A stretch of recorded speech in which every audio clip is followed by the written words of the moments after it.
네명의 시각으로 깊게 이슈를 들여다보는 시간, 정치 사색 시간입니다. 오늘도 윤주진 정치 컨설턴트, 최진영 변호사, 김성환 시사평론가 그리고 강성필 더불어민주당 국민소통위원회 부위원장과 함께합니다. 안녕하십니까? 네, 안녕하십니까?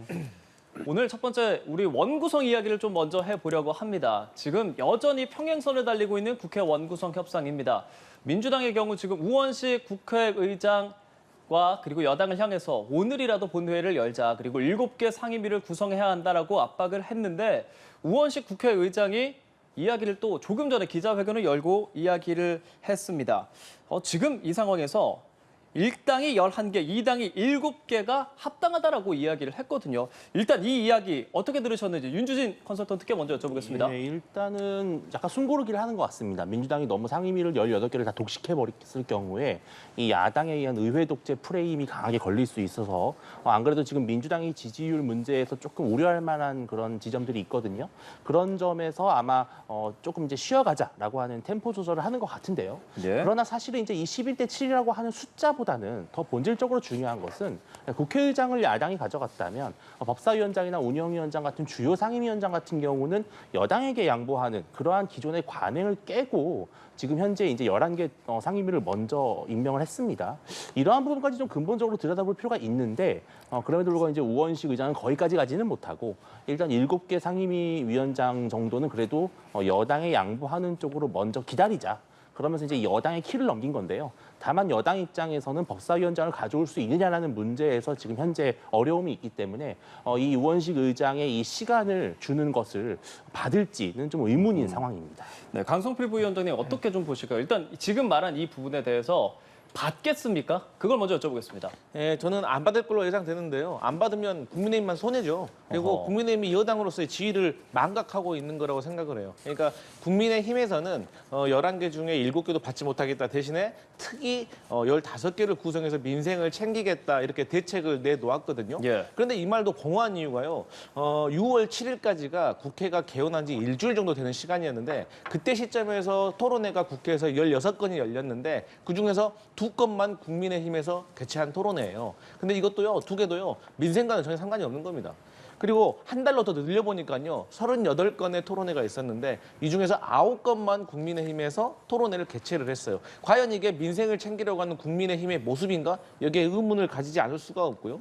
최근에 법사위에서 감사원에 이제 인사들이 나와서 전현희 의원하고 같이 예. 어떤 대화를 토론을 질의를 주고 받았는데요. 상당히 태도가 불손하더라고요. 그래서 여기에 대해서 정청래 법사위원장이 강력하게 주의를 줬거든요. 이러한 모습들을 보면서 과연 국민의힘에서 법사위원장을 가져갔으면 이러한 모습들이 계속 진행됐겠구나. 그렇게 되면 법사위에서의 어떤 여러 가지 현안들이 제대로 통과되지도 않고 정쟁만 일으켰겠구나. 그래서 비교적 공격력이 좋은 정청래 의원이 법사위원장 맡은 것이 한편으로 또 잘된 일이구나라고 느끼게 할 수가 있었고, 다시 말씀드리지만 법사위원장은 이 견제 역할 때문에 1당의 의장, 2당이 법사위원장을 가져갔는데 이것은 대통령께서 거부권, 그러니까 제2 표결권을 남발하지 않는다는 전제에 이루어지는 거기 때문에 지금 이 상태에서 11개는 민주당, 7개는 국민의힘이 가져가는 이 한도 내에서 국민의힘이 빨리 그 국회로 들어오는 것이 합당하다 이런 말씀 드리겠습니다. 예. 최 변호사님, 지금 국민의힘 입장에서는 사실 이 11개 구성 이후에 매일 의원총회를 열고 관련된 투쟁 대책을 마련하겠다라고 했어요. 그리고 근데 오늘 추경호 원내대표 같은 경우는 이러한 의총 당분간은 좀 중단을 하겠다라고 하면서 민생 응보에 나서겠다고 했거든요. 지금 이 시점에 민주당이 내놓은 이 대책에 대해서 국민의힘 어떻게 반응하겠습니까? 뭔가 있다. 뭔가 있다. 네, 말씀하신 것처럼 예. 그 추경호 원내대표 같은 경우에는 매일매일 의원총회를 지금 열어왔습니다. 그런데 오늘 오후 3시, 2시였습니까? 우리 그 우원식 국회의장께서 이 부분과 관련해서 18개 상임위원회를 민주당이 다 가지고 가는 문제가 있다라고 하면서 뭐라고 하셨냐면, 만약에 그렇게 될 경우에 국민의힘을 지지하는 국민들의 권리를 침해하는 것이다. 이렇게 얘기를 하셨고, 그와 어떻게 보면은 손뼉을 치면서 지금 추경호 국민의힘 원내대표께서 2, 3일 동안은 어떻게 보면은 계속 이어지는 의원총회를 중단한다라고 하셨습니다. 다만 이 부분과 관련해서 기자들의 질문에 그렇다고 하면은 원구성에 대해서도 원점에서 재검토를 해야 되느냐라는 그런 질문과 관련해서 그렇다라고 했습니다. 결국 이 부분과 관련해서 지금 민주당 같은 경우에는 예. 11개는 우리가 갔지만 7개는 지금 국민의힘에 양보하겠다라고 얘기를 하고 있습니다만 예. 실질적으로 우리가 얘기하는 빅3 법사위원장, 운영위원장 그리고 과방위원장에 대해서 이와 관련해서 이 부분이 사실은 민주당이 다 가지고 가는 이런 전략은 설령 지금 이제 잠시 숨고르기를 한다 해서 이 부분에 대해서 단 모든 것을 민주당이 양보하지 않는다라고 하면은 지금까지 있었던 어떤 민주당의 흐름이 계속 이어질 가능성이 있다라고 보는데요. 지금 말씀드린 것처럼 추경호 원내대표가 2, 3일 동안 이 의원총회를 중단한다는 것은 예. 뭔가 이 국회의장 나아가 야당과의 관계에서 아까 말씀드렸던 빅3 중에 한 개, 특히 이 법사위원장에 대한 새로운 어떤 그 주고받음 이런 부분을 약간 시사하는 것이 아닌가 하는 그런 취지라서 민주당 내에서의 어떤 아까 말씀드렸던 어떤 최근에 민주당의 어떤 지지율이라든가 이런 부분을 봤을 때 민주당의 전향적인 어떤 양보가 있다고 한다고 하면 어떻게 보면은 벼랑 끝 전략 속에서 법사위원장을 국민의힘에 주는 것으로 원구성을 마무리할 가능성도 뭐 조심스럽게 한번 뭐 희망적 사고일지 모르지만 한번 예측해보고 있습니다. 예. 김성환 평론가께서 혹시 어떻게 들으셨는지요? 그건 뭐 국민의힘이 희망사항일 것 같고요. 민주당이 절대 법사위는 내놓지 않을 겁니다. 그렇습니까? 예. 그건 협상의 여지가 저는 없다고 생각하고요. 오늘 우원식 국회의장의 발언 가운데 밑줄을 우리가 그어야 되는 발언은 조속히 원구성을 마치는 게 최선이라고 생각한다. 여기에 있다고 저는 생각하거든요. 지금 원구성 지금 숨가쁘게 국회법이 정한 기한 내에 원구성을 해온 거 아닙니까? 근데 지금 11개 상임위가 가동되고 있는데 국민의힘은 상임위 보이콧하고 별도로 특위를 구성해서 뭐 지금 정부 관계자들을 그 특위로 불러가지고 지금 서로 논의를 이어가고 있는 좀 희한한 모습이 나타나고 있는 건데요. 그러니까 국회의장 입장으로서는 원구성을 정상적으로 하는 게 일단 제 1순위 목표가 될 수밖에 예. 없는 거죠. 근데 지금 민주당하고 국민의힘이 한치 양보도 하지 않는 이런 상황이 되는 것 아닙니까? 그러니까 국회의장으로서 이럴 때 그냥 나머지 7개 상임위 일방적으로 선출하고 국회 원구성을 강행할 수 있는데 그러기에는 민주당도 부담스럽고 국민의힘도 부담스러운 상황이니 한 번 더 기회를 주겠다. 다만 원구성을 조속히 하는 방안으로 내가 결정하겠다. 이런 뜻이거든요. 그러니까 민주당한테는 일정하게 속도 조절하고 뭐 입법 독주다라고 하는 부담을 좀 덜어주고 국민의힘 입장에서는 뭐 연일 의원총회를 하고 있지만 뾰족한 대안을 못 내놓고 있는 상황이거든요. 그냥 법사위원장 안 주면 우리는 안 들어간다. 굉장히 집권 여당으로서 무책임한 태도를 한편으로 또 보이고 있다고 할 수 있는데요.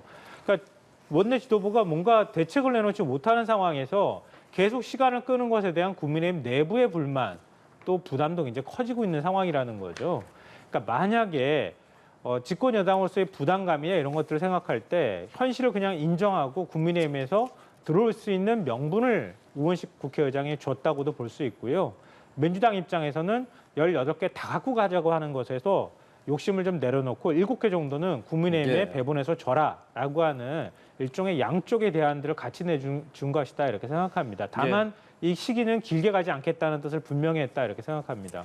원구성에 대해서 사실 21대 마지막부터 22대 시작되고 계속 이야기가 나오고 있기 때문에 일단 네 분의 이야기를 쭉 들어봤습니다. 여당과 야당, 뭐 관행이다, 총선 민심이다 주장이 평행선을 달리고 있기 때문에 오늘 이 자리에서 마무리하기는 어려운 주제라고 생각이 되고요. 저희 다음 주제를 좀 이야기해 보도록 하겠습니다. 자, 더불어민주당 이재명 대표가 검찰의 대북 송금 관련 수사 보도를 하는 언론에 대해서 이야기를 했습니다. 검찰의 애완견이라는 표현을 썼거든요. 검찰의 애완견처럼 주는 정보를 받아서 열심히 왜곡, 조작하고 있다라고 하면서 이 대북 송금 추가 기소된 이 상황이 잘못됐다라는 이야기를 하고 있는데 이에 대해서 당내 좀 반응을 보겠습니다. 보시면 더불어민주당의 노종면 원내대변인, 언론인 출신이죠. 대다수의 언론이 지금 검증보다는 검찰 주장을 받아쓰게 하고 있다. 그러면서 이재명 대표가 말한 이 애완견이라는 표현에 대해서 동일한다라는 뜻의 이야기를 페이스북에 올렸고요. 양문석 의원도 애완견이라고 하는 것은 애완견한테 오히려 신뢰다라고 말하면서 기레기라고 말하자. 참 논란이 되고 있는 이런 상황에 대해서 저도 이제 언론에 있는 입장에서 이재명 대표의 이 발언을 어떻게 받아들여야 하는가, 그리고 여기에 대해서 국민의힘의 반응도 좀 보겠습니다. 제1당 대표가 입에 담아서는 안 될 그건이다라고 추경호 원내대표는 말하고 있거든요. 자, 전반적으로 그렇다면 지금 이 애완견이라는 발언과 민주당 초선 의원들의 다소 옹호성 그 발언에 대해서 어떻게 생각하시는지 강성필 부위원장께 먼저 여쭤볼까요?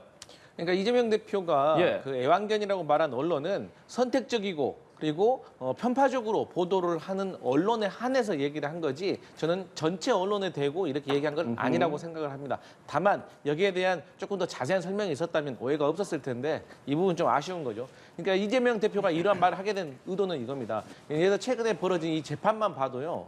예를 들어서 김성태 씨는 잡혀가지고 한국에 들어왔을 때 이재명 대표 모른다고 했어요. 본 적도 없다고 했어요. 이재명 대표도 마찬가지입니다. 그런데 얼굴도 본 적 없는 사람한테 41억을 대납해주고 또 여기에 대해서 증거라든지 녹취록이라든지 계약서 한 장 안 남겼을까요? 이게 참 의아합니다. 그리고 또 김성태 씨의 증언이 이화영 전 부지사의 재판에서 상당히 신뢰성을 받았잖아요. 예. 그것을 뒷받침해 주는 거는 안부수라는 아태협의회 회장의 증언이 뒷받침됐기 때문이에요. 근데 이 안부수라는 분도요. 과거에는 이재명 대표의 방북 비용에 대해서 모른다고 했습니다. 회의 자체도 잘 모른다고 했습니다. 하지만 쌍방울이 안부수 씨 딸에게 오피스텔을 제공한 전후에 이분의 진술이 바뀌었다는 거예요. 예. 그러니까 오염됐다는 거죠. 그리고 쌍방울의 임원이 이 안부수 씨 딸에게 직접 오피스텔을 알아봐 주신 분입니다. 근데 이분이 증언하기를 본인이 조사받으러 검찰에 가니까 아니 모든 피해자들이 다 모여 앉아 있었다는 거 아닙니까? 그러니까 이른바 이걸 진술 세미나라고 하잖아요. 그런데 피해자들끼리 서로 격리해야 되고 입을 맞추지 못하게 이렇게 막아야 되는데 이분들이 다 모여 있었다고 하니까 과거에 이하영 전 부지사가 제기했던 술자리 회유 아니면 고위직 검찰 출신 전관 변호사의 회유 이런 것들이 다시 의심을 받게 되는 겁니다. 근데 이러한 면에 있어서는 일부 언론들이 보도를 하지 않는 것에 대해서 이재명 대표가 조금 서운한 불만을 표시한 것이다. 이렇게 이해하시면 될 것 같습니다. 예. 윤준재 컨설턴트께 바로 같은 질문 드리겠습니다. 어떻게 봐야 됩니까, 이거? 이게 이제 검찰이나 법원을 출입하는 법조 출입 기자들은 당연히 검찰에서 나온 정보를 바탕으로 해서 보도를 합니다. 자, 그렇다면 반대로 국회에 민주당을 출입하는 기자들 입장에서는 민주당의 주장을 바탕으로 또 보도를 하거든요. 이렇게 다 균형적으로 지금 보도가 되고 있기 때문에 이 언론 전체를 싸잡아서 애완견이라고 하는 것은 상당히 적절치 않고 마치 본인에게 유리한 보도를 하는 것은 언론이고 자신들에게 불리한 보도를 하는 언론은 애완견이다. 이런 이중잣대가 좀 있는 것 같아요. 그래서 저희가 딱 비교만 했을 때 볼 수 있는 게 뭐가 있냐면은 바로 공수처에서 지금 현재 하고 있는 최상병 특검 수사가 있어요. 근데 최상병 특검 관련해서 수사 관련 내용이 지금 언론을 통해서 24시간 생중계되고 있습니다. 자, 그렇게 따지면은 바로 이 공수처에서 나오는 수사 내용을 바탕으로 하는 언론 보도는 지금 민주당 입장에서는 애완견입니까? 아닙니까? 이런 질문을 던져볼 수밖에 없는 거예요. 그래서 저는 이런 선택적 취사 선택을 해서 마치 언론의 전체가 다 어떤 뭐 검찰의 애완견인 것처럼 몰아가는 것은 특히 제1야당 대표로서는 좀 적절치 않고요. 한 가지만 더 덧붙이자면은 예. 오늘 아침에 많은 언론들이 이 안부수 재판과 이화영 재판은 서로 본질적으로 내용이 다르다. 판단한 내용 자체 대상이 다르기 때문에 오히려 안부수 재판과 이화영 재판은 양립이 가능하다라는 분석이 많이 나오고 있거든요. 저는 그런 점에서 민주당의 좀 주장이 좀 별로 그렇게 설득력이 없다라고 평가할 수밖에 없을 것 같습니다. 이 애완견이라는 표현을 인용한 인원이 한 명 더 있죠. 한동훈 전 비대위원장입니다. 아무래도 지금 유시민 전 노무현재단 이사장 벌금형 500만 원 확정되고 나서 SNS에 글을 올렸는데 글 말미에다가 이 애완견이라는 표현을 인용하면서 애완견처럼 협박하려는 시도는 반대한다라고 말했습니다. 최 변호사님 어떻게 들으셨습니까? 그렇습니다. 거꾸로 만약에 윤석열 대통령이 언론에 대해서 애완견이었다 얘기를 했다라고 한다고 하면은 아마 친명 대박 초선 의원들은 윤석열 대통령 탄핵하자고 나오지 않겠습니까? 한마디로 언론 출판의 자유, 표현의 자유에 대한 수혜의 의지가 없다라고 얘기할 것이라고 저는 믿어 의심치 않습니다. 어떻게 지금 뭐 여의도 대통령, 여의도에서 내가 여당인 것 같다라고 하는 어떻게 보면은 야당의 거의 190석 가까이 가지고 있는 야당 대표가 언론에 대해서 이런 직접적으로 대놓고 협박 같은 발언을 할 수가 있습니까? 특히 이분 같은 경우에는 그 당시에 이제 기자들의 질문은 뭐냐면은 수원 지방 법원의 판결에 대해서 물었는데 왜 갑자기 검찰에 대해서 이 일부 언론이 검찰의 애완견처럼 주는 정보만 받아서 열심히 왜곡 조작한다는 겁니까? 지금 1심은 검찰의 기소 내용이 아니고 1심 변론을 1년 8개월간 한 결과 1심 판결이 나왔습니다. 그 말은 결국 말은 검찰의 애완견처럼 주는 정보만 받았다고 열심히 조작 왜곡했다고 하지만 실제로 그 말씀은 1심 법원의 판결 재판부에 대한 어떤 비난이 아닌가 하는 그런 생각에 결국 이제 정치 권력이 사법부까지도 공격을 하려고 하는 것이 아닌가 하는 의문을 지금 제기할 수밖에 없고 실제 어떻습니까? 이재명 대표의 적극적인 지지자, 이른바 개딸들 같은 경우에는 네. 사법부의 판사를 탄핵하자는 얘기가 나오고 있습니다. 이렇게 된 경우 결국 차기에 어떻게 보면 대권을 바라보는 분이 언론관이 이렇다는 것은 정말 국민의 한 사람으로서 섬찟하다라는 생각을 하지 아니할 수 없는 것이고 실제 어떠냐? 언론인 출신의 지금 그 어떻게 보면 노정면 의원 같은 경우에도 예. 본인들이 어떤 그 대부분 언론들이 검증보다는 검찰의 그 주장을 받아쓰기에 어떤 그 급급하다고 하면서 이와 같은 이재명 대표의 어떤 주장을 합리화하는 이런 걸 보면서 저는 정말 저분이 언론인인가에 대한 의문을 제기할 수밖에 없는 것 같은데요. 예. 다시 한번 말씀드린다라고 한다고 하면은 아무리 한다 해도 지켜야 될 금도가 있는데 너무 한참 나가는 것이고 그것은 결국 부메랑이 되어서 이재명 대표 나아가 예. 민주당한테 다시 돌아올 수밖에 없다라고 얘기하지 않을 수 없는 것 같습니다. 이 대권을 바라보는이라는 표현을 써주셨어요. 검찰의 애완견이라는 표현이 나온 그 배경을 보면 사실 대북송금 의혹 관련해서 추가 기소가 된 부분에서 이런 이야기가 나오게 됐는데 대권 바라봐준다고 했는데 민주당에서 지금 보면 대표 임기 예외 규정, 그러니까 대선에 출마하는 당대표에 언제 사퇴해야 되냐 이 부분에 대해서 이제 실질적으로 좀 진행이 되는 듯 보이는 상황이기 때문에 당내 분위기가 어떻습니까? 사법 리스크라고 표현하는 그런 것들이 지금 작용을 하고 있는 건지요? 김성환 평론가님께 여쭤보겠습니다. 글쎄요. 뭐 민주당 입장에서는 예. 당대표를 겨냥해서 저렇게 불공정하게 수사를 하고 하는 부분에 대해서 반발할 수밖에 없는 상황일 거고요.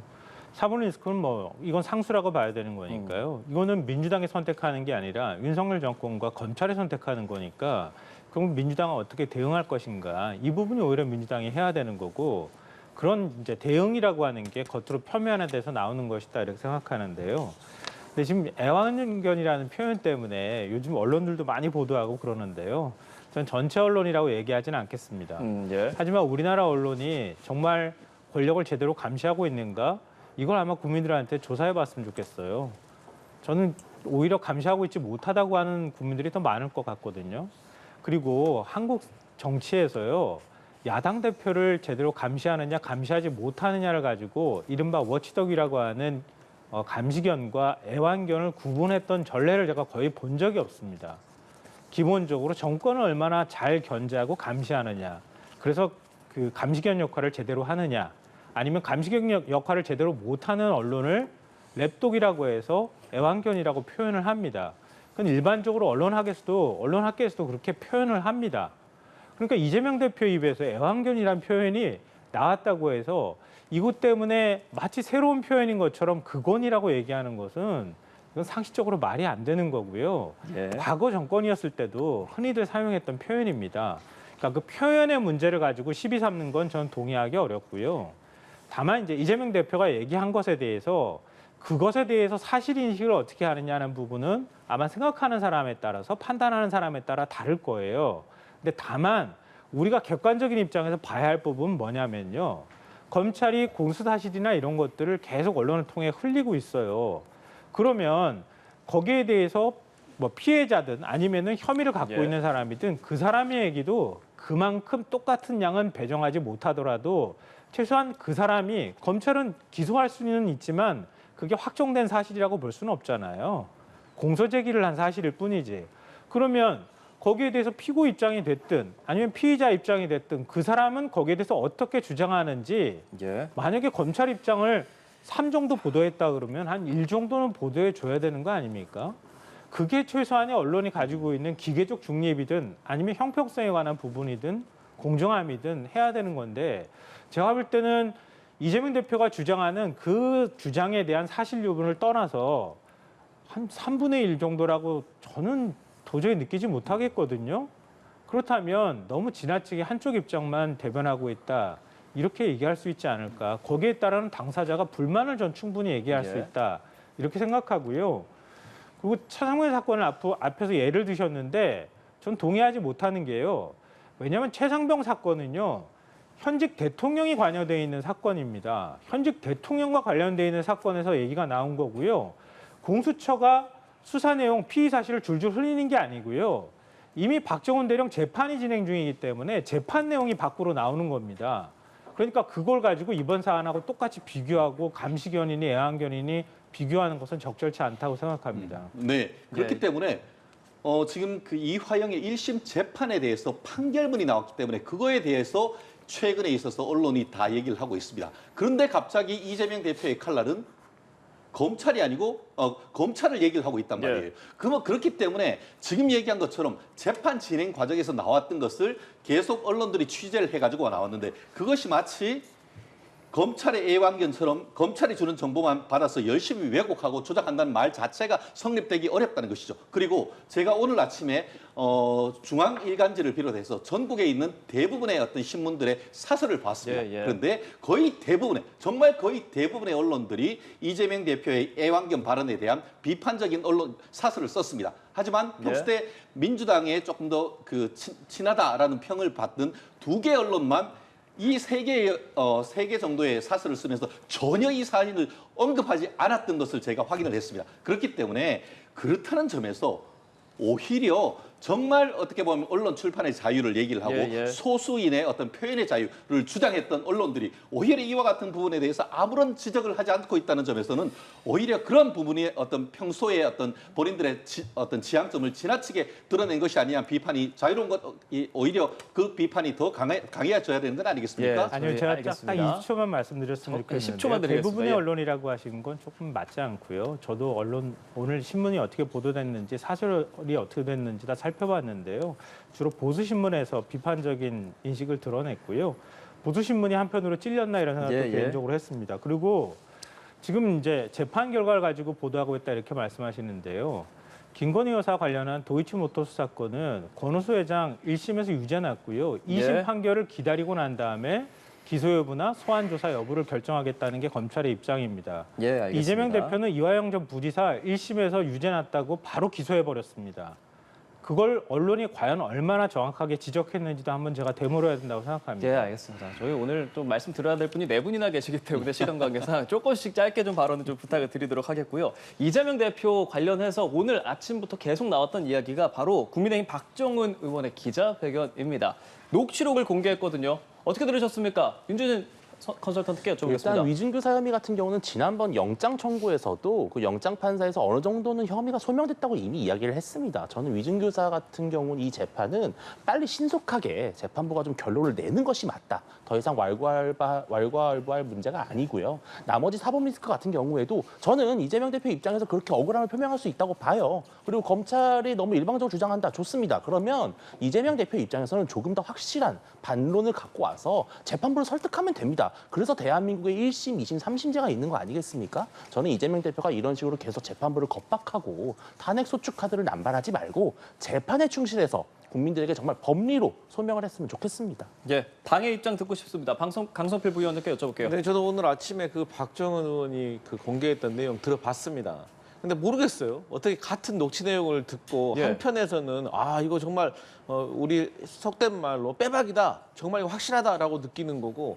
제가 들었을 때는 그 도중에 이런 말이 있더라고요. 이재명 대표가 그 비서한테 시장님도 이제 돌아가셨고 시간도 지났고 이 말이 저는 이제 무서워하지 말아라.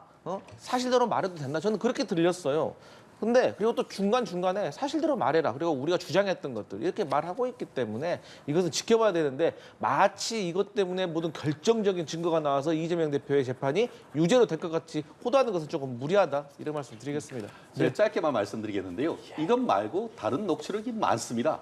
그리고 또 그 위증을 했다는 실질적인 그 김모 씨 같은 경우에는 본인 스스로 위증했다는 사실을 자백하고 있단 말이에요. 그렇기 때문에 오늘 나왔는 증거만 녹취만 있는 것은 아니다. 그 말씀드리겠습니다. 예, 알겠습니다. 자, 저희 주제를 좀 바꿔보도록 하겠습니다. 이런 가운데 국민의힘은 이제 23일 전당대회, 다음 달이죠. 다음 달 23일로 전당대회를 앞두고 있는 상황인데 제 뒤에 국민의힘 당대표의 선호도를 저희가 이렇게 그래프로 좀 보여드렸습니다. 이게 보시면 전체 선호도라고 적혀 있고요.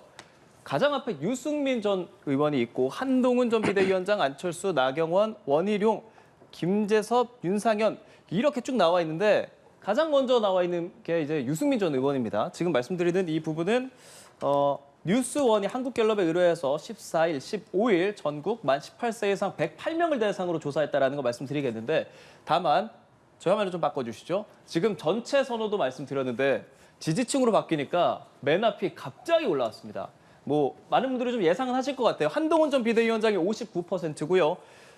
조금 전에 1등이었던 유승민 전 의원 같은 경우는 6%로 지금 집계가 됩니다. 그 외에는 원희룡 전 의원, 나경원 의원, 안철수 의원은 이제 출마하지 않겠다고 선언도 했죠. 그리고 젊은 피로 떠오르는 김재섭 의원 같은 경우는 1% 나옵니다. 자, 이렇게 지금 일단 더 자세한 내용은 중앙선거심의위원회에 좀 참고하시면 좋을 것 같고요. 지금 이 상황을 보면서 어떤 생각을 하고 계실까? 이 네 분의 의견도 상당히 좀 궁금을 합니다. 기본적으로 어대한 분위기가 좀 강한 상황에서 이 얘기를 안 할 수 없습니다. 그래서 한동훈 전 위원장 나오냐 안 나오냐, 나오면 언제 나오냐, 누구랑 나오냐 이 얘기 안 할 수 없을 것 같거든요. 최준영 변호사께 여쭤볼게요. 어대훈이냐 어대한이냐 사이밖에 없는 건 아닙니까?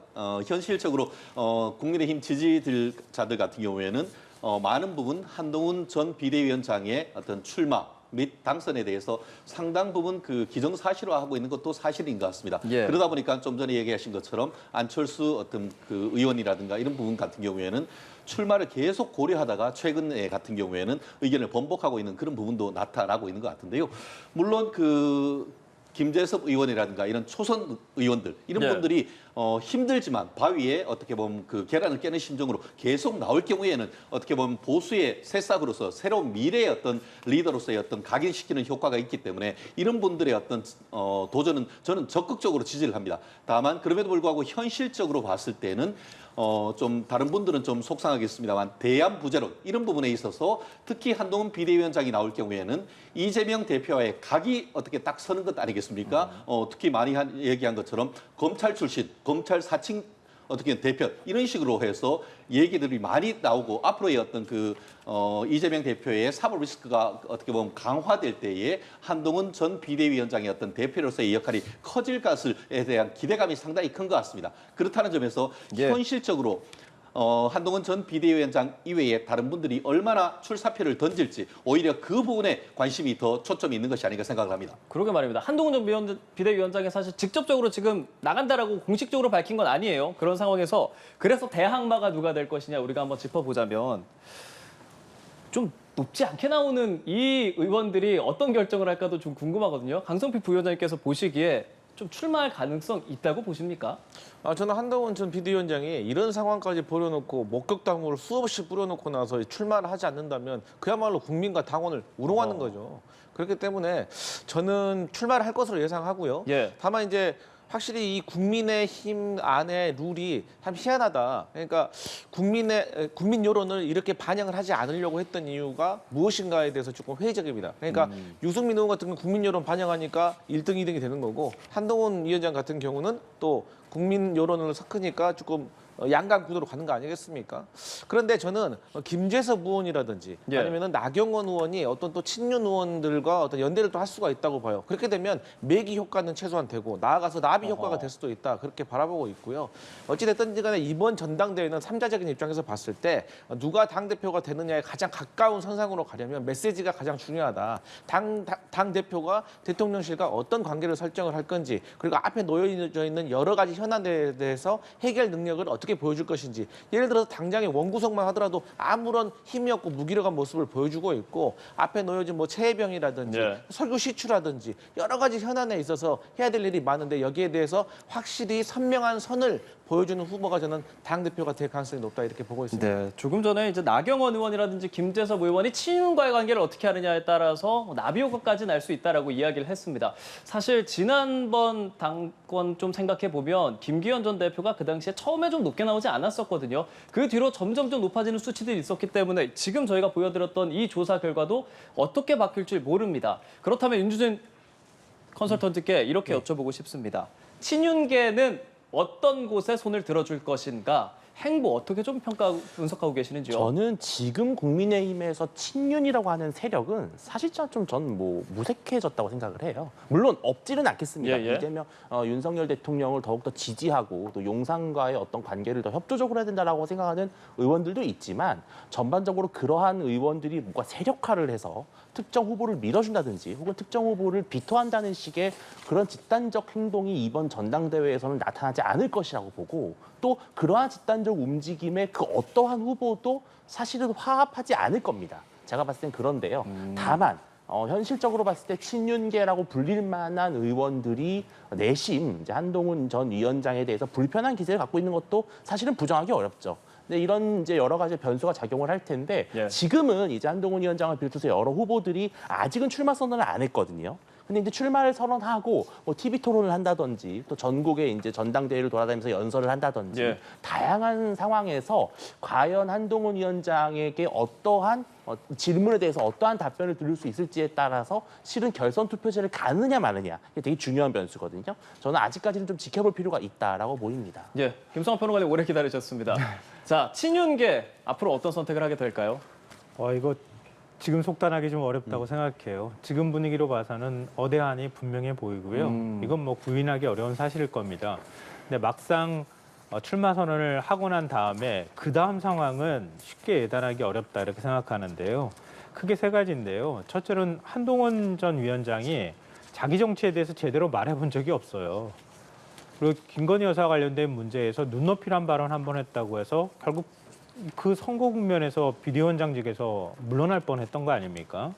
근데 당장 만약 출마 선언을 한다 그러면 출마 선언을 하는 자리에서 기자들이 물어볼 겁니다. 차상문 특검법 어떻게 할 겁니까? 이렇게 물어봤을 때 한동훈 위원장이 뭐라고 얘기할지 좀 궁금하거든요. 그 뒤에 줄줄이 따라갈 얘기들이 정말 많을 겁니다. 그 질문에 대해서 어떤 비전을 가지고 정확하게 어떻게 얘기를 할 것인지 이제 시험대 위에 올라서게 된다. 그때 한 위원장이 어떤 태도를 보일지가 중요하고요. 둘째로는 이번 총선 기간 동안에 국민의힘이 물갈이 잘 못했다는 건 아마 많은 분들이 아실 거예요. 전체 의원 10명 중 6명 이상이 영남권에 몰려있는 상황이거든요. 특히 당원들의 한 40% 이상이 영남권에 있습니다. 60대 이상이 40%가 넘어요. 그러면 현역 국회의원들의 입김이 저는 굉장히 강하게 작용할 것 같거든요. 그러면 그런 영향을 받는 당원들 사이에서 뭔가 조직적 움직임이 일어나기 시작하면 어대한 분위기하고는 좀 다른 흐름이 만들어질 수 있다 이런 거고요. 예. 셋째로는 이른바 비한계로 분류되는 후보나 지금 김재섭 의원도 얘기 나오고 있지만 그 후보들이 한동훈 전 위원장이 뭔가 희망을 주지 못하거나 또 다른 실망을 만든다고 실망감을 주는 일이 벌어지고 또 다른 비한계 의원들이 연대하려고 하는 움직임이 생겨날 때는 그렇게 만만치 않은 결과가 될 수도 있겠다. 싸움이 될 수도 있겠다 생각합니다. 예, 알겠습니다. 오늘 정치 사색 여기서 마무리를 해야 할 것 같습니다. 지금까지 윤주진 정치 컨설턴트, 최진영 변호사, 김성환 시사평론가 그리고 강성필 더불어민주당의 국민소통위원회 부위원장과 함께했습니다. 오늘 말씀 잘 들었습니다. 조심히 가십시오.